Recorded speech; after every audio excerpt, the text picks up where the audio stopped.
الحمید الا ان اولیاء اللہ لا خوف علیہم ولا هم یحزنون صدق اللہ مولانا العظیم۔ بارگاہ رسالت مآب میں حصول برکت کے لیے درود پاک پڑھ لیجیے۔ اللہم صلی وسلم علی سیدنا محمد بارک وسلم صلاۃ و سلام علیک یا رسول اللہ وعلی آلک و اصحابک اجمعین۔ حضرات محترم، آج میں آپ تمامی حضرات کے سامنے دو قیمتی باتیں عرض کرنے کی کوشش کروں گا۔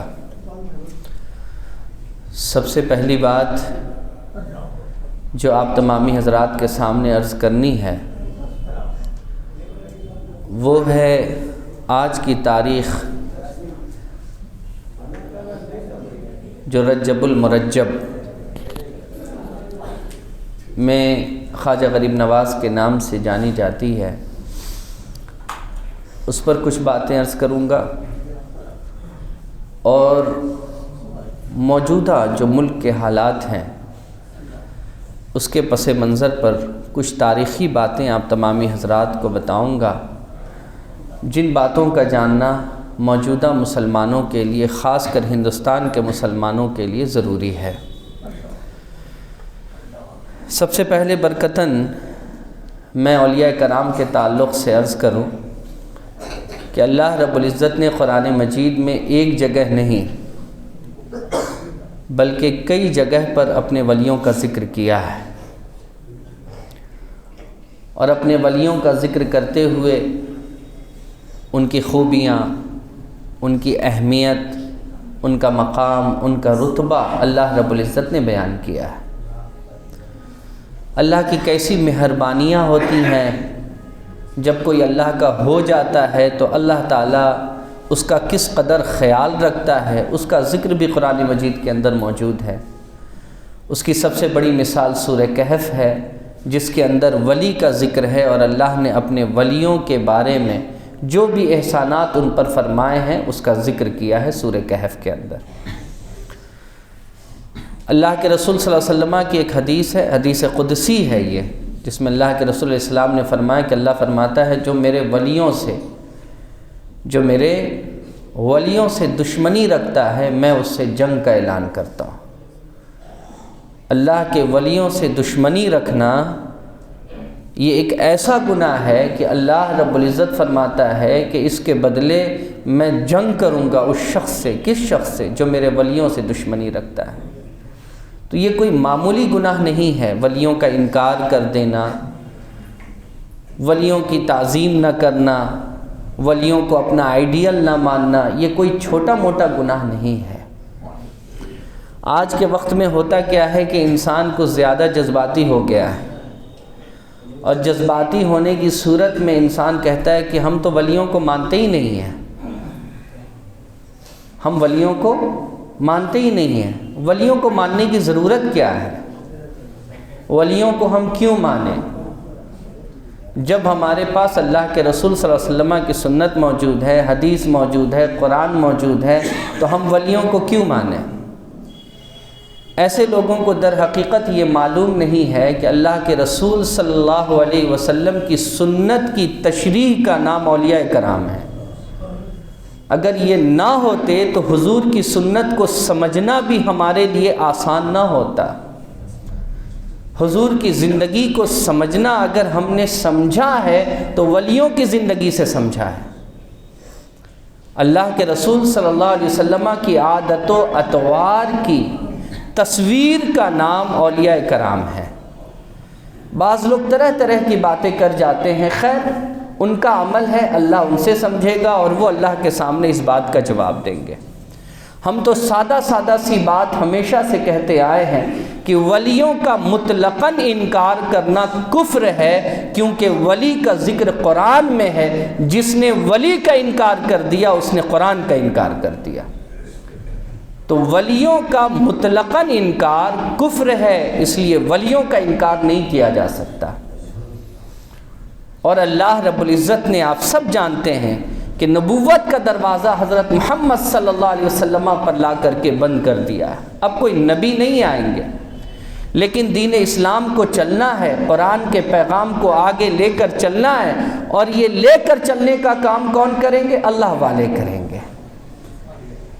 تو نبی صلی اللہ علیہ وسلم کے بعد دین کو پھیلانے، دین کو بڑھانے کا کام جن کے سروں پر رکھا گیا ہے وہ اولیاء کرام ہے، اور ان کی عزت، ان کی تعظیم ہم سب کے لیے لازم اور ضروری ہے۔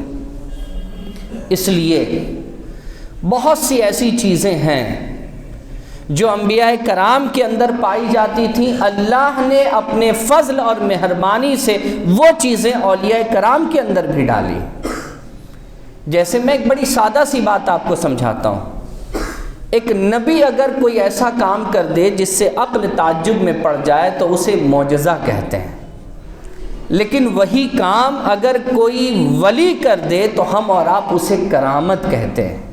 دونوں کام ہی عقل کو تعجب میں ڈال دینے والا ہے۔ دونوں کام ایسا ہے جسے انسان دیکھتا ہے تو سوچتا ہے کہ ایسا کیسے ہو سکتا ہے، ایسا بھی بھلا ہو سکتا ہے۔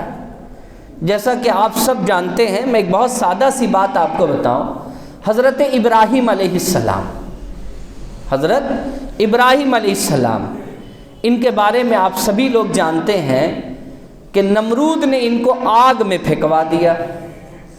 نمرود نے ان کو کہاں پھینکوایا؟ آگ میں پھینکوا دیا۔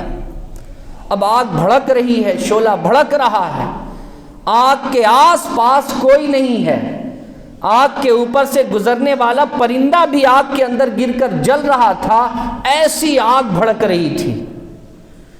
جب آگ ٹھنڈی ہوئی تو زمانے نے کیا دیکھا، نمرود نے کیا دیکھا کہ حضرت ابراہیم آگ سے باہر نکل آئے، ہے نا بھائی؟ یہ تو قرآن ہے، یہ تو میں کوئی آپ کو کہانی تھوڑا نہ سنا رہا ہوں۔ یا نار کونی برداً وسلام، اللہ خود کہتا ہے کہ ہم نے کہا اے آگ ابراہیم کے لیے سلامتی بن جا۔ تو حضرت ابراہیم کے لیے آگ ٹھنڈی ہو گئی اور حضرت ابراہیم آگ سے باہر نکل آئے۔ یہ معجزہ ہے، یہ کیا ہے؟ معجزہ ہے۔ لیکن یہی بات اگر ہم خواجہ اجمیری کے لیے سنیں کہ آپ گزر رہے ہیں فارس کے علاقے سے اور پارسی آگ کی پوجا کر رہا ہے، آپ نے چند لوگوں کو وہاں کھڑا دیکھا اور کہا تم آگ کو پوجتے ہو، تم آگ کو پوجتے ہو۔ انہیں لگا کہ بھئی یہ کون سا سوال ہے کہ ہم آگ کو پوجتے ہیں؟ جی ہاں، ہم آگ کو پوجتے ہیں، ہم آگ کو اپنا خدا مانتے ہیں۔ تو آپ نے کہا کب سے؟ کہا ہمارے باپ دادا ہزاروں ہزار سال ہو گئے کہ ہم اس کو پوج رہے ہیں، مان رہے ہیں۔ تو آپ نے کہا جب تم اتنے ہزار سال سے اس کو پوج رہے ہو تو ذرا اپنا ہاتھ ڈال کر کے دکھاؤ، دیکھو یہ تمہیں جلاتی ہے یا نہیں جلاتی ہے۔ تو ان لوگوں نے جواب میں کیا کہا؟ حضور آپ مذاق کرتے ہیں، آپ مذاق کرتے ہیں، ہم ہاتھ ڈالیں گے تو ہاتھ کو تو یہ جلا دے گی آگ۔ لیکن آپ نے مسکراتے ہوئے فرمایا تم کیسے لوگ ہو، ہزار سال سے بھی زیادہ ہو گئے کہ تم اس کو پوج رہے ہو، لیکن تم اس کو اپنے لیے وفادار نہ کر سکے، تم اس کو اپنے لیے وفادار نہ کر سکے اور نہ تم اس کے لیے وفادار ہو سکے۔ یہ آج بھی تم کو جلنے جلانے پر طاقت رکھتی ہے اور اتاولی ہے، یہ تم کو جلا دے گی۔ کہا آپ تو ایسی بات کر رہے ہیں جیسے آپ اگر کچھ ڈالیں گے تو یہ نہیں جلائے گی۔ آپ نے کہا ہاں ایسی ہی بات ہے۔ آپ نے اپنے کھڑاؤں کو اتارا اور پھینک دیا، اور تھوڑی دیر کے بعد ہاتھ ڈالا، کھڑاؤں نکال کر پہن لیا۔ کہا یہ دیکھو میں اسے مانتا ہوں جو اس کو بنانے والا ہے، میں اسے مانتا ہوں، میں اللہ کو مانتا ہوں جو اس کو بنانے والا ہے۔ اب زمانہ کہے کہ صاحب یہ مولانا کون سی بات کر رہے ہیں؟ جی ہاں میں وہی بات کہہ رہا ہوں جو آپ سن رہے ہیں۔ یہ بات عقل میں آنے سے کتراتی ہے کہ ایسا بھی بھلا ہو سکتا ہے۔ جی ہاں ولی ایسا کر سکتا ہے، اور اسے ہی تو کرامت کہتے ہیں، اسے ہی کرامت کہتے ہیں۔ میرے بزرگوں، دوستوں اور عزیز بچوں، یاد رکھو اللہ کے رسول صلی اللہ علیہ وسلم کا جو مشن ہے نا، اس کو قیامت تک چلنا ہے، اس کو کوئی روک نہیں سکتا ہے۔ ہاں تھوڑی موڑی آندھیاں آئیں گی، تھوڑا موڑا دیا جو ہے وہ لگے گا کہ اب بجھ جائے، مگر ایسا ہونے والا نہیں ہے۔ اسے قیامت تک چلنا ہے، قیامت تک چلنا ہے۔ اور اسے لے کر کون چلے گا؟ اللہ والے لے کر کے چلیں گے، اللہ والے لے کر کے چلیں گے۔ اور یہی وہ اللہ والے ہیں جن کو اللہ نے اتنی طاقت دے رکھی ہے۔ میرے بزرگوں دوستو، یہ کمال جو میں نے ابھی آپ کو بتایا یہ معین الدین اجمیری کا نہیں ہے، بلکہ یہ کمال خالق ذوالجلال کا ہے، جس نے معین الدین اجمیری کو اتنی طاقت عطا فرما دی ہے۔ یہ بات سمجھ لیجئے، اس بات کو ذہن نشی کر لیجئے۔ بزرگان دین کی جو بھی تاریخ ہے ہم سب کے لیے سیکھنے کے لائق ہے، اور ہم بزرگوں کے طریقے کو دیکھ کر سیدھے راہ پر چل سکتے ہیں، سیدھا راستہ اختیار کر سکتے ہیں۔ بے شک رسول اللہ صلی اللہ علیہ وسلم کی زندگی ہمارے سامنے موجود ہے، بے شک موجود ہے، لیکن یاد رکھو جس انسان کی زندگی رسول اللہ صلی اللہ علیہ وسلم کی زندگی کے ساتھ ہے، جو انسان رسول اللہ صلی اللہ علیہ وسلم کے نقش قدم پر چلنے والا ہے، ہمارے لیے وہ انسان معتبر ہے اور عزت کے لائق ہے۔ اور یہی معتبر اور عزت کے لائق انسان اللہ والے کہلاتے ہیں، جو رسول اللہ صلی اللہ علیہ وسلم کے نشانات پر چلتے ہیں، حضور کی سنت پر چل کر دکھاتے ہیں۔ میرے بزرگوں، دوستوں اور عزیز بچوں، یہ چند باتیں جو آپ تمامی حضرات کو سمجھانے کی نیت سے تھی کہ اولیاء کرام اپنی جگہ پر مسلم ہے، ان کا انکار مطلقاً کفر ہے۔ اور یاد رکھو رسول اللہ صلی اللہ علیہ وسلم کا مشن قیامت تک چلتا رہے گا، یہ مشن رکے گا نہیں، اور یہ مشن چلانے کا جو ذمہ ہے اللہ نے اپنے نیک بندوں کو عطا کر دیا ہے، وہی اس مشن کو لے کر کے آگے بڑھ رہے ہیں، اور انشاءاللہ صبح قیامت تک یہ مشن چلتا رہے گا انشاءاللہ العزیز۔ میرے بزرگوں، دوستوں اور عزیز بچوں، خواجہ اجمیری سن 530 ہجری میں پیدا ہوئے۔ سنجر کا ایک علاقہ ہے سیستان، جہاں یہ پیدا ہوئے۔ آپ کی والدہ فرماتی ہیں کہ معین الدین اجمیری کہ جب ولادت ہونے والی تھی تو ولادت سے ایک دن قبل شب میں میرے پیٹ سے اللہ اللہ کی آواز آ رہی تھی۔ میں نے دائیں دیکھا، بائیں دیکھا، آگے دیکھا، پیچھے دیکھا، مجھے سمجھ میں نہیں آیا کہ یہ آواز کہاں سے آ رہی ہے۔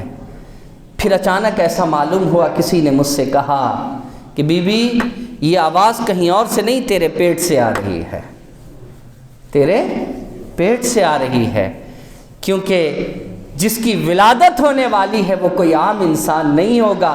آج وہ تیرے پیٹ میں اللہ اللہ کر رہا ہے، کل وہ جب کہیں جائے گا تو وہاں کے لوگوں سے بھی اللہ اللہ کہلوائے گا، یہ کوئی عام بندہ نہیں ہے۔ ایک جگہ اتفاق ہوا کہ میں یہ واقعہ پڑھ رہا تھا تو ایک صاحب نے مجھ سے کہا کہ ایسا بھی ہو سکتا ہے۔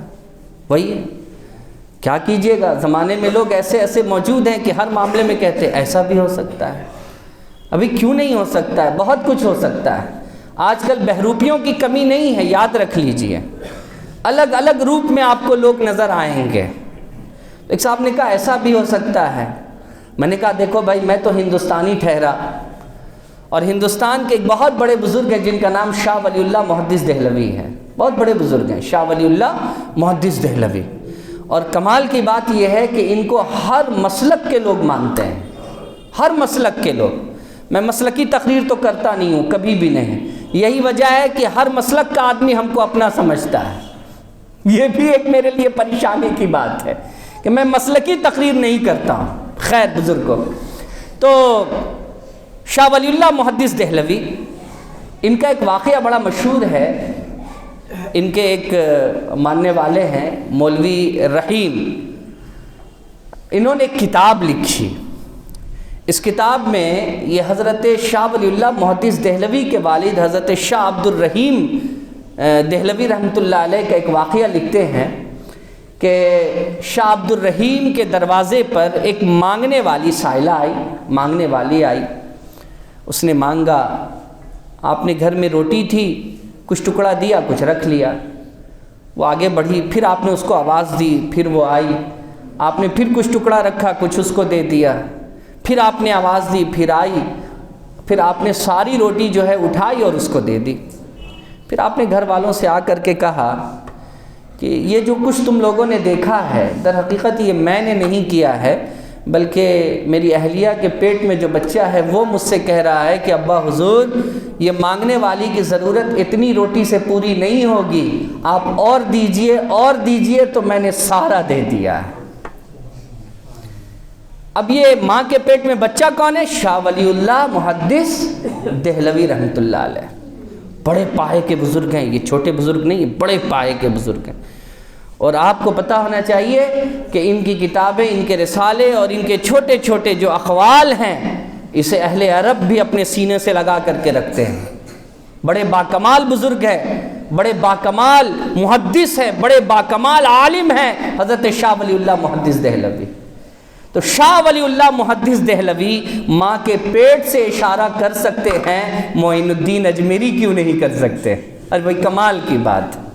اور میں نے ایک بات کہہ دی کہ یاد رکھیے کہ یہ سارا کمال بزرگوں کا اپنا نہیں ہوتا ہے، یہ سارا کمال اللہ کا دیا ہوا ہوتا ہے۔